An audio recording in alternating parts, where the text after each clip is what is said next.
Rav Ovadia has letter exchanges between him and Rav Tzion Abba Shaul.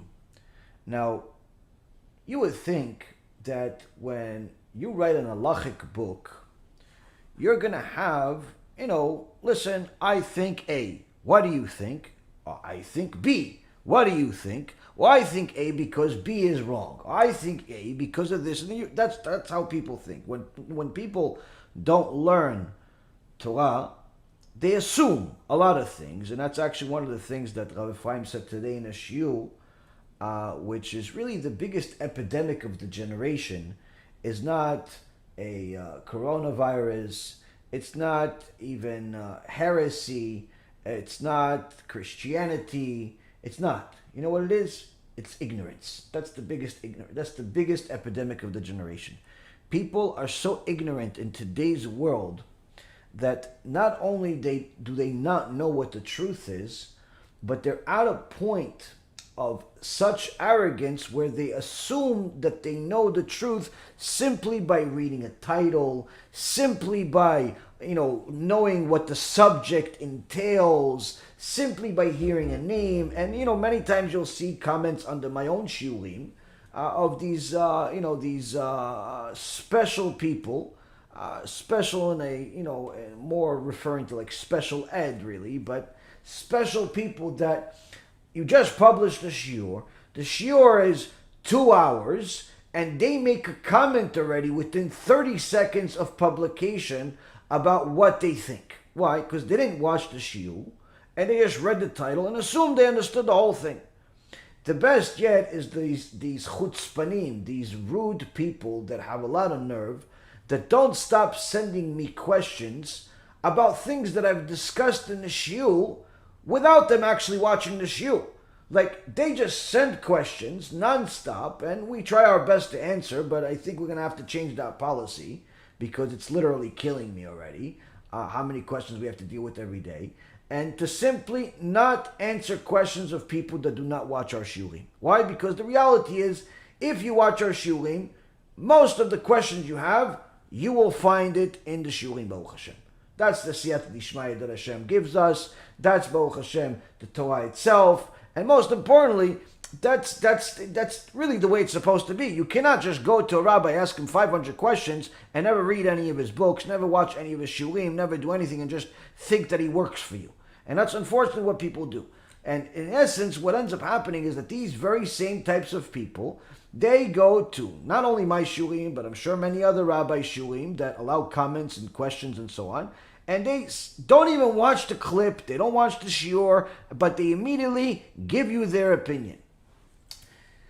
This is a special type of chutzpah that exists in the world today as a result of ignorance getting to a level of extraordinary proportions, dangerous proportions, a epidemic type of proportions, in such capacity that you literally can be sitting right next to such a person right now and not even know it.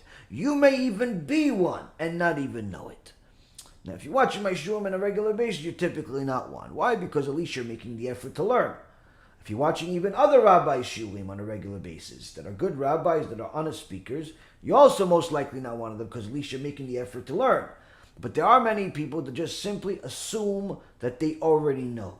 And in this generation, there's so much ignorance in the generation that people don't even know what they don't know. And what makes them even more dangerous is that they assume they know because they read a few books, because they watched a few videos, or because they simply think they're smarter than their next door neighbor, even though their next door neighbor may not even be Jewish or learned or both.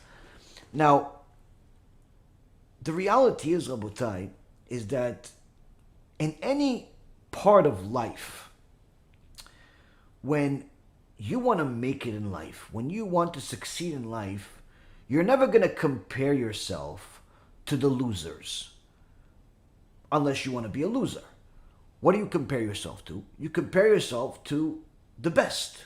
You compare yourself to the people that you are admiring or you look up to or you want to be like and so on. You know, if you want to be a good banker, a good broker, a good fund manager, a good businessman, a good investor. You're going to read, the books and the writings of some of the best investors and businessmen and CEOs and so on and so forth. That's what you're going to read about. You're not going to read, the memoir of some homeless guy. You're not going to read a cookbook. You're not going to read what's last year's best stock picks that were picked by some online debate by regular investors. You're gonna look up the information from the best of the best, the people that have a track record of success. If you want to be the best scholar in a certain field, you're going to read the work of the best scholars in that field, whether modern or past, and so on and so forth. But for some reason or another, in the Torah world, people think that they are smarter than what they are because they're not comparing themselves to the greatest. Rather, they're comparing themselves to their friends, they're comparing themselves to their enemies, they're comparing themselves to the average ignorant person running in the street.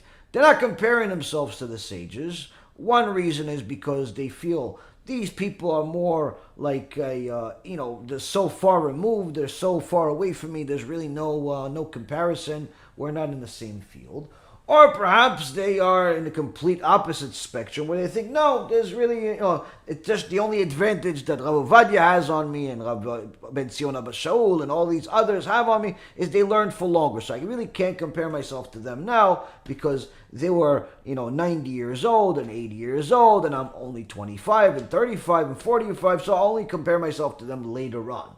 All types of stupid excuses. So who do you compare yourself to now? You compare yourself now to your peers that are next to you, your average guy in yeshiva, your average guy in a kollel or in a bet knesset or in a community. And in essence, because sometimes you know how to speak better than them, or you know how to communicate an idea better than them, or you're perhaps even smarter than them, you assume that you are the smartest guy in the street, so much so that your ego grows so rapidly that you start passing judgment on the sages. You start passing judgment on the rabbis, whether it be the local rabbi or the biggest rabbi in a community or in the world. Literally, within a matter of time, becomes just a normal for a person, which is the opposite of anything else in the world. Why? Because if you were going to go into the scientific world, philosophical world, or any other part of scholarship, you would only dare put yourself in the same sentence as one of these leading scholars if you were simply introducing their work, if you were simply admiring their work, never passing judgment on their work, because you're not in the same world, you're not in the same field, you don't have the same capacity. But for the reason that we know, which is the Yetzer Hara, but no logical reason, people simply think that they could just cancel out rabbinical opinion, cancel out the Torah's opinion, cancel out any opinion that doesn't jive with them so quickly, so rapidly that they forget that they are still in the I don't know department.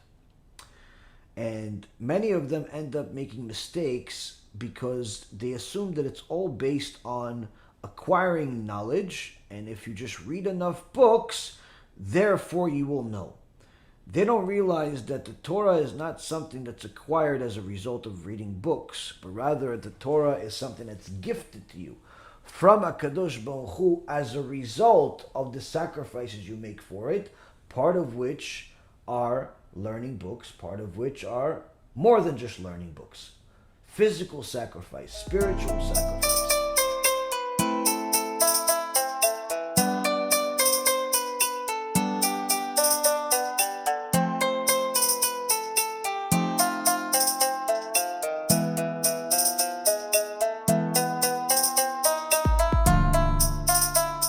Let me know what you think, and make sure to share it because other people need to learn too.